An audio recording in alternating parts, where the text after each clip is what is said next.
நெல்லை மாவட்டம் கூடங்குளத்தில் சுவாமி விவேகானந்தா மன்றம் மற்றும் 52வது ஆண்டு பொங்கல் விழாவில் கோலாகலமாக நடைபெற்றது. இந்த விழாவை முன்னாள் நாடாளுமன்ற உறுப்பினரும் முன்னாள் பல்கலைக்கழக கபடி வீரரும் நெல்லை புறநகர் மாவட்ட அதிமுக பொருளாளருமான சவுந்தரராஜன் தலைமை தாங்கி தொடங்கி வைத்தார்.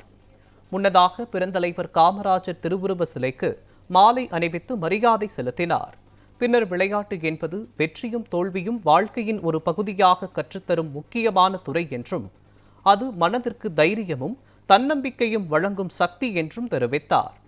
இந்நிகழ்வில் ராதாபுரம் மேற்கு ஒன்றிய செயலாளர் அந்தோணி அமலராஜா, திருநெல்வேலி புறநகர் மாவட்ட அம்மா பேரவை துணை செயலாளர் சுரேஷ்குமார், ராதாபுரம் மேற்கு ஒன்றிய தகவல் தொழில்நுட்ப பிரிவு தலைவர் செல்வராஜேஷ், மாவட்ட இளைஞர் இளம்பெண்கள் பாசறை துணைத் தலைவர் குமரேசன், சுவாமி விவேகானந்தா மன்ற தலைவர் பிரதீப் மற்றும் நிர்வாகிகள் உட்பட பலர் கலந்து கொண்டனர்.